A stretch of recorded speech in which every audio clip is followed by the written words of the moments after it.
Welcome to கலைஸ் kitchen. இன்றைக்கி நம்ம என்ன பார்க்க போகிறோம்னா மணத்தக்காளி கீரை தொக்கு எப்படி செய்கிறதுன்னு தான் பார்க்க போகிறோம். அதுக்கு ஃபஸ்ட்டு ஒரு மிக்ஸி ஜாரில் 3 பெரிய வெங்காயத்தை நீல வாக்கில் கட் பண்ணி போட்டுட்ருக்கேன். அது கூட நான் ஒரு 10 பல்லு பூண்டு சேர்க்குறேன். அதுக்கப்புறமா ஒரு சின்ன துண்டு இஞ்சி எடுத்து அதை கட் பண்ணி சேர்த்துருக்கேன் நான்.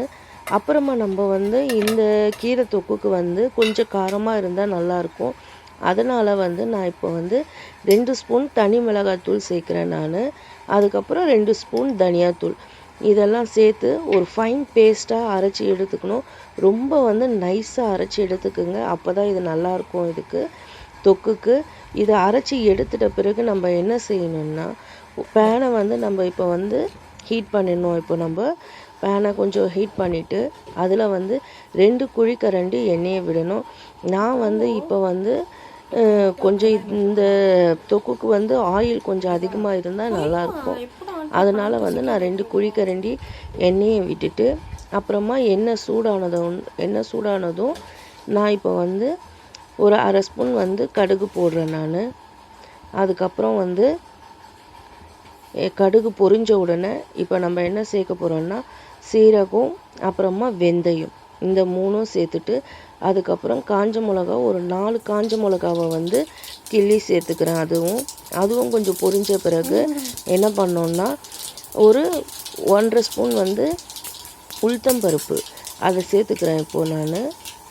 இது நம்ம இந்த தொக்கு சாப்பிடும்போது கொஞ்சம் நல்லா நமக்கு சாப்பிடும் போது வாயில் நல்லா கடிப்படும். அது நல்லாயிருக்கும். நம்ம ஒரு க்ரன்ச்சி இருக்குது. அதுக்காக உளுத்தம்பருப்பு ஒரு 1.5 ஸ்பூன் உளுத்தம்பருப்பு சேர்த்துட்டு கருவேப்பிலை சேர்த்துட்டு இப்போ இதை நல்லா ஒரு ஃப்ரை ஆன உடனே இப்போ நம்ம என்ன பண்ணோன்னா, நம்ம இப்போது மிக்ஸி ஜாரில் அரைச்சி வச்சுருக்கோம் பார்த்தீங்களா, அந்த ஃபைன் பேஸ்ட் அரைச்சி வச்சோம்ல, அந்த ஃபைன் பேஸ்ட்டை நம்ம இப்போ இது கூட சேர்த்துடணும். நம்ம சேர்த்துட்டு நல்லா பச்சை வாசனை போகிற வரைக்கும் நல்லா வதக்கி விடுங்க. பச்சை வாசனை போகணும். பச்சை வாசனை போயிட்டு அதுக்கப்புறம் இந்த எண்ணெய் மேலே பிரியும். அது வரைக்கும் நல்லா நம்ம இதை வதக்கணும். நம்ம நல்லா வதக்கி விட்டு அந்த பச்சை வாசனைலாம் நல்லா போயிடும். அது அந்த எண்ணெய் மேலே வர்ற அளவுக்கு நம்ம வதக்கணுன்னா, கலரி விட்டுட்டே இருந்தோம்னா நமக்கு அந்த பச்சை வாசனை சுத்தமாக போயிடும் நமக்கு. அதுக்கப்புறம் நம்ம என்ன பண்ணோம்னா, இந்த மணத்தக்காளி கீரை இருக்குது பார்த்தீங்களா, அதை நம்ம க்ளீன் பண்ணி சின்னதாக கட் பண்ணி எடுத்து வச்சுக்கணும். நம்ம அதை எடுத்து வச்சுட்டு என்ன செய்யணும்னா, இப்போ பாருங்கள் நல்லா அது வெந்துடுச்சு. அந்த மசாலா நல்லா வெந்துடுச்சு பாருங்கள். இப்போ எண்ணெயும் பிரிய ஆரம்பிச்சிருக்கு. பேனில் ஒட்டாமல் பிரிய ஆரம்பிச்சிருக்கு பார்த்தீங்களா. இந்த ஸ்டேஜ் வந்த பிறகு நம்ம மணத்தக்காளி கீரையை சின்னதாக ரொம்ப சின்னதாக கட் பண்ணி வச்சுருக்கேன் நான். கொஞ்சம் அதை எடுத்து நான் இப்போ இந்த இதில் கலவையில் சேர்க்குறேன். நான் இப்போது சேர்த்து சிம்மில் வச்சிடணும். ஸ்டவ்வை சிம்மில் வச்சுட்டு இப்போ நீங்கள் இதை கலரி விட்டுட்டே இருங்க நீங்கள். ஆனால் மூடி போட்டு மூடக்கூடாது. ஏன்னா எப்போவுமே நம்ம கீரை செய்கிறப்போ மூடி போட்டு மூடவே கூடாது. இப்போ பாருங்கள், ஒரு 15 நிமிஷம் சிம்மில் வச்சு கலரிட்டே இருந்தீங்கன்னா கீரை வெந்துட்டுருக்கும். இப்போ நீங்கள் என்ன பண்ணணுன்னா, சீரகத்தூளை 1 ஸ்பூன் சேர்த்துட்டு தேவையான அளவு உப்பு, கீரை செய்யும் போது மட்டும் உப்பு கடைசியாக தான் சேர்க்கணும். அதுக்கப்புறம் நான் ஒரு சின்ன என்ன சொல்கிறது, கொஞ்சமாக ஒரே ஒரு கொட்டை புளி எடுத்து தண்ணியில் கரைச்சி அதை நான் இப்போ சேர்த்துருக்கேன். அதையும் சேர்த்துருக்கேன். இதில் சேர்த்துட்டு இப்போ இதை நான் அப்படியே மிக்ஸ் பண்ணிகிட்டே வாங்க. நீங்கள் சிம்லேயே இருக்கணும் ஸ்டவ் இப்போது. ஏன்னா சிம்மில் வச்சு கலரும் போது அந்த கீரையோட கலரும் நமக்கு மாறாது.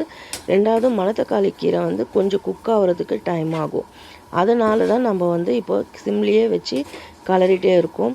இப்போ நீங்கள் சிம்மில் வச்சு கலரிட்டே இருங்க. பாருங்கள், அது குக் ஆகிடுச்சு. இப்போது இதுக்கும் நம்ம எண்ணெய் கொஞ்சம் மேலே வரும் கடைசியாக குக் ஆனதுக்கப்புறம்.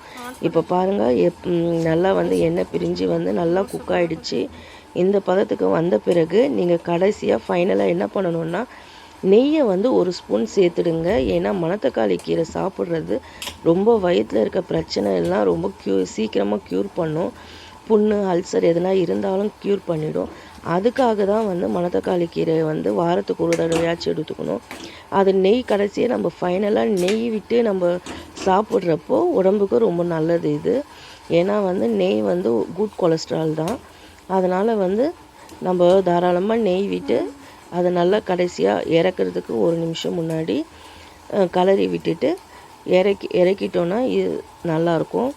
இப்போ இது வந்து நீங்கள் எதை கூட சாப்பிட்ணுன்னா, நீங்கள் ரைஸில் வந்து வெறும்னே வந்து ரைஸ் போட்டு அதை கூட இதை போட்டு பிசைஞ்சு சாப்பிடலாம். நல்லா டேஸ்ட்டாக இருக்கும்.